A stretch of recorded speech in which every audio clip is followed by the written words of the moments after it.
Bonjour, la capsule aujourd'hui sur les partial view et les view models. Alors, à quoi servent les partial view? C'est des petits morceaux de vue qu'on peut réutiliser. Donc, c'est l'avantage. On les fait une fois et on peut les réutiliser dans différentes sections de d'autres pages, de d'autres vues. Et comme ça, si on fait un changement, ben, on n'a pas à le faire à plusieurs places. On le fait seulement dans la vue partielle et c'est changé partout. Donc, ça peut facilement être réinséré. Ça permet de fractionner en plus petites composantes. Même si on ne réutilise pas la vue, on la met à un seul endroit, bien, des fois, ça vaut la peine pour avoir des vues plus faciles à organiser et à modifier. Et ça réduit la duplication, évidemment, du travail. Alors, première chose qu'on va faire, c'est se créer une branche pour commencer nos modifications. À partir de cette semaine, on va faire des branches à toutes les fois, à toutes les séances. Donc ici, je vais sur mon local. J'ai seulement la branche main. Donc à partir de la branche main, je pourrais partir d'une autre branche pour faire une copie et faire des modifications. Donc je crée une branche. Je vais l'appeler S08 et Partial View, parce que c'est ça qu'on va faire dans celle-ci. View Models. Donc, on va faire les deux dans cette branche-là. Alors voilà, automatiquement, en faisant ça, je suis basée sur cette vue-là. Il ajoute tous les documents dans mon repository. Si vous allez voir votre Visual Studio, vous allez voir que vous êtes maintenant sur cette nouvelle branche-là. Ce qu'on va aller voir tout de suite. Alors, vous voyez qu'automatiquement, en bas ici, j'ai les branches qui ont été téléchargées localement. Je pourrais avoir des branches qui existent sur le remote, donc sur le site de GitHub, que je n'ai pas téléchargé ici. Alors, je clique ici pour voir les branches et je peux gérer les branches ici sans problème. Je vois l'historique, la même chose que dans GitKraken. Plus facile dans GitKraken, par contre. Donc, je vais fermer cette fenêtre-là. Si je retourne dans GitKraken, je peux donc retourner sur le main, toujours sur le local, hein, parce qu'on travaille en local ici. Donc, je clique deux fois sur le main ici. Il va me rebaser sur celui-là pour le travail. Donc, si je retourne ici, je vais maintenant être revenu sur la branche main. Donc, c'est une façon de le faire à partir de GitKraken, ou je peux le faire à partir de Visual Studio aussi. Mais c'est bizarrement, depuis je dirais les 2-3 dans la version de Visual Studio, c'est plus facile à partir de GitKraken que de Visual Studio, mon avis. Alors, je retourne sur ma branche. Donc, vérifiez toujours sur quelle branche vous êtes quand vous travaillez. Autant, donc, à partir d'ici, vérifiez que Visual Studio est bien au bon endroit. Là, la branche n'existe que localement. Donc, je vais faire un push pour envoyer mes informations sur le remote. Et il va me demander de valider que c'est bien ça.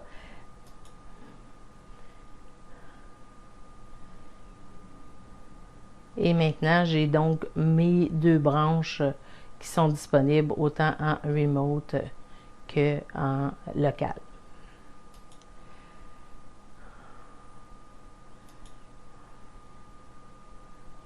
Si je vais voir ici, j'ai maintenant ma partial view aussi en remote.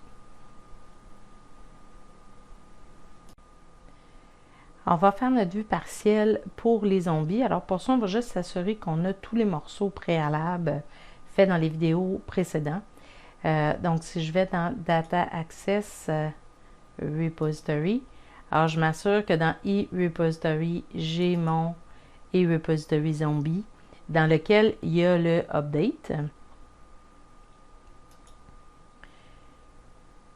Et je vais aller directement dans le repository Zombie pour aller voir le update.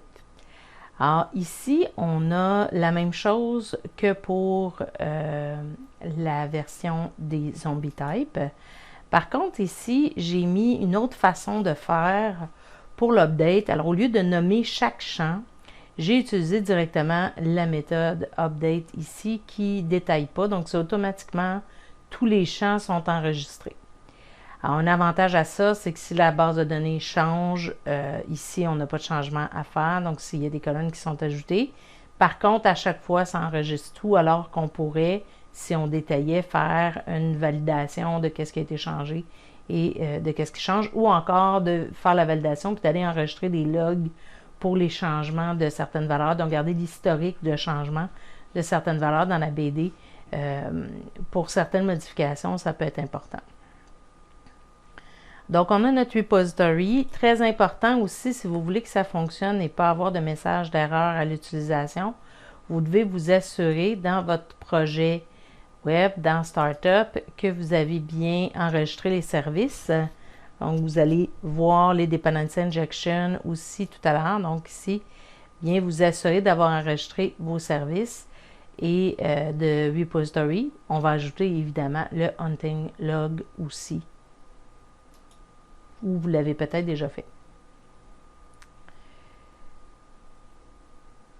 Alors, maintenant qu'on est sûr d'avoir tous les morceaux, on va aller créer nos éléments. Alors ici, on va faire une petite modification du CSS parce que ça faisait des gros formulaires. Donc, si vous allez dans le site, le CSS du site, à la fin complètement, vous avez pour les labels 1, 2, rem, ça fait vraiment des gros labels, là, mettez 0.5.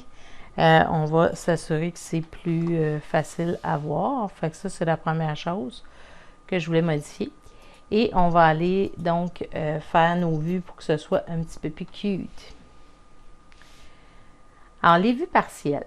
On a fait dans notre index,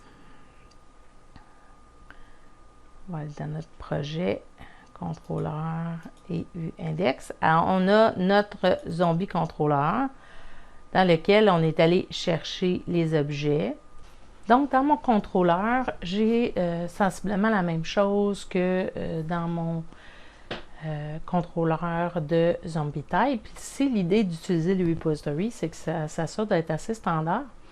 Alors, on va chercher notre repository, si vous ne l'avez pas fait déjà, et ici, on s'assure de bien le mettre dans le constructeur du repository. On passe en paramètres, on utilise le type de l'interface. Maintenant, pour l'action, donc pour notre index, on va aller chercher notre enumerable de zombies pour avoir notre liste et on va chercher le get all de zombie repo. Alors, le get all, si vous vous rappelez bien, on va aller accéder à la définition. Alors, le get all avait plusieurs paramètres dans notre repo ici parce que c'était celui qui avait le plus de possibilités. Il ressemble un peu aussi à va me chercher le premier, donc on avait également, mais le get all a un peu plus d'options. Alors, il nous permet d'aller ajouter des filtres, donc un where en utilisant la syntaxe de link, de faire un order by parce qu'on a plusieurs possibilités d'avoir plusieurs éléments avec un get all, ce qu'on n'a pas quand on va chercher le first ici or default, parce qu'il y en a juste un. On a les properties. Alors, cette partie-là, super importante, c'est pour les liens entre les diverses tables. Alors, j'ai une structure pour aller le chercher. Alors, ça, c'est bien important. Et le tracking. Fait qu'on va aller voir comment ça s'implémente, ça, dans notre vue. On va en avoir, évidemment, besoin, surtout pour le View Model. Parfait. Donc, je vais fermer ça. Alors, juste un petit rappel de ça. Alors, je vais chercher toutes mes données de zombies et je retourne donc mon objet de liste. Alors, pour mon index, pas plus compliqué que ça, ressemble dangereusement à ce qu'on avait déjà. Maintenant, pour la vue zombie, alors je peux soit y accéder si vous l'avez déjà fait ou l'ajouter si il vous manque la vue index sous zombie. Dans les fichiers complémentaires, je vous ai mis le départ de la vue, donc ça s'appelle zombie index view. Vous avez donc le petit container, donc la place de base qui va entrer dans le layout avec le petit bouton Create Zombie en haut, comme dans les formulaires pour Create Type. Et vous avez ici la boucle que vous allez avoir à ajouter pour les zombies. Alors, l'idée, c'est d'aller chercher mon modèle de zombie. Donc, comme toutes les vues, ça me prend un modèle sur lequel me baser. Alors, je me base sur le modèle zombie, le eNumerable de zombie. Alors, je vais avoir seulement le contenu de la table zombie pour le moment. On va arranger ça avec les view models. Et j'ajoute donc ma boucle ici pour passer au travers de mes zombies qui va ici où j'ai mis afficher les zombies, là, la boucle. L'objectif avec la boucle for each, c'est donc d'aller chercher les éléments et de les répéter dans les cards, en mes différentes informations. Alors, je pourrais carrément mettre le code ici, mais cette liste de zombies-là, ça pourrait être intéressant de l'avoir affichée ailleurs. Par exemple, si je suis dans mon hunting log, puis je vais aller sélectionner les zombies avec lesquels j'ai interagi là, dans ma chasse, ben je pourrais faire afficher la même chose. Donc, ça serait intéressant de faire cette liste-là qu'une seule fois, mais de pouvoir l'intégrer dans la vue index ici, dans la vue du hunting log, quand je crée une nouvelle aventure, etc. Alors, pour ça, je vais aller me créer une vue partielle. Donc, dans Views Shared, je vais aller créer une nouvelle vue. Donc, ajouter une vue. Vide. View Eraser. Et je vais l'appeler ici Zombie Card.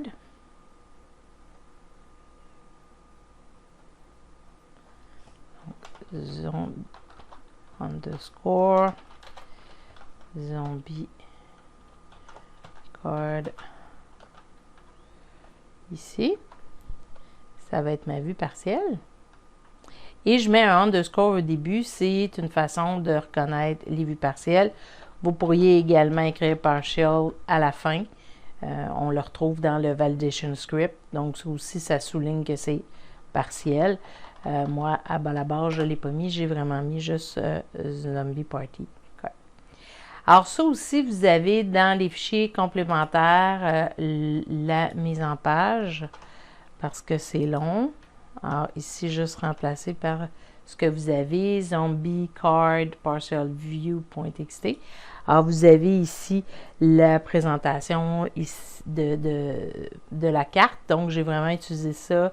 Le card title de Bootstrap avec le card body, avec les informations. Puis, vous avez aussi une source d'image pour les zombies, donc qui est générique.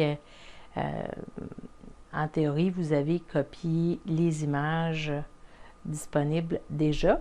Si vous ne les avez pas déjà copiées, allez les chercher et allez les ajouter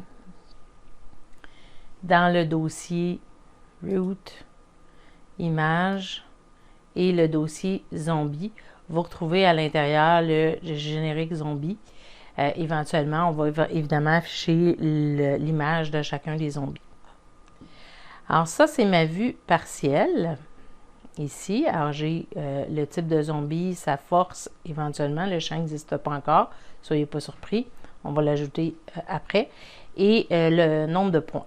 Ça aussi, on a une petite particularité, pour l'instant, on utilise le nombre de points qui est par zombie, mais ce serait le fun éventuellement qui additionne le pointage disponible dans le type de zombie à son pointage personnel, donc pour pouvoir avoir le total des deux. Alors, c'est ce qu'on va retrouver avec un petit bouton qui éventuellement va nous amener au détail de la carte. C'est ce qu'on retrouve dans le zombie partiel. Et maintenant, pour appeler ma vue partielle, tout ce que j'ai à ajouter, donc c'est l'appel de partial view ici, et évidemment de bien identifier la vue partielle. Donc, le nom que vous donnez ici à votre vue partielle est bien important. Est-ce que j'ai mis un underscore? Est-ce que j'ai pas mis de underscore sur ma vue partielle? C'est très important de l'identifier. Et le modèle.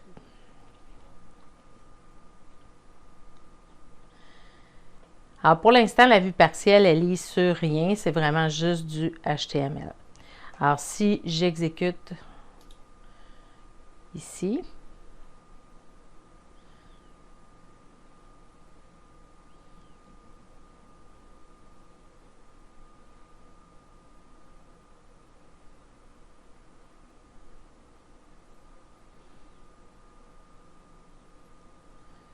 j'avais mis un point d'arrêt. On va l'enlever ça. Évidemment. C'est ce que ça me donne. Alors là, elles sont toutes pareilles, les cartes, parce que c'est autant que j'ai de zombies dans ma base de données, si vous avez bien inséré les zombies, et j'ai l'image générique, donc qui va être éventuellement remplacée par l'image de mon zombie, son type, sa force et éventuellement le show detail, le nombre de points. Alors, c'est ce que je retrouve dans mes zombies. Je vais enlever mon point d'arrêt. Donc, ici, j'ai fait ma carte, mais là, elle est générique. Elle ne s'associe pas à rien. Elle ne m'affiche pas les informations de chacun. Alors, je vais retourner dans mon zombie card et je vais aller m'assurer d'avoir mes informations. Alors, pour commencer, il faut que ma vue soit sur le modèle également zombie. Alors, encore ici, je vous rappelle, si je suis sur le modèle directement zombie, je ne vois que le contenu de la table zombie. Et là, ce que j'ai à changer, c'est entre autres le nom du zombie qui est ici. Donc ici, je vais aller chercher modèle.name, donc le nom du zombie, le type de zombie, modèle, point. Et ici, tout ce que je vais retrouver, attention à mon nom de modèle. Donc ici, ce que je vais retrouver dans mon modèle ici, c'est le contenu de la table zombie. Alors, si vous regardez ici, j'ai pas le zombie type name directement, j'ai le ID. Si je vais dans Zombie Type ici et ensuite je demande le type name que je vais aller chercher plus loin. Donc, je vais vous montrer ce que ça donne comme résultat. La force, on ne l'a pas encore. Et le modèle. Point. Où es-tu? Ici. C'est le cas de le dire. Modèle point. Ce serait le fun de l'écrire comme du monde. Et là, on n'a pas la possibilité d'aller chercher cet élément-là, même si, à l'œil, il a l'air d'être disponible. Fait que ça veut dire que de cette façon-là, directement, en utilisant le modèle zombie, je ne peux pas aller chercher l'information tant loin. Alors ici, tout ce que je pourrais afficher, c'est mon modèle zombie, ID zombie type. Alors là, j'aurais seulement le numéro du type. Mais c'est pas ça que je veux. J'aimerais ça avoir le nom, puis peut-être même d'autres informations sur les tables qui sont liées. Alors, c'est ce qu'on va corriger avec les view models tantôt. Fait que voici ma vue partielle. Alors, elle se répète tout simplement dans mon index, pas plus compliqué que ça. Alors, tout à l'heure, je vais aller changer les modèles sur lesquels je me base pour obtenir un résultat plus intéressant à ce niveau-là. Pour l'instant, je vais retrouver seulement mes informations de la table, donc le type, seulement le numéro et l'image générique. Fait que ce que vous devriez avoir pour l'instant, c'est ça ici. Alors, j'aimerais ça remplacer ça par le nom du type. Et les photos, gestion des photos, la semaine prochaine.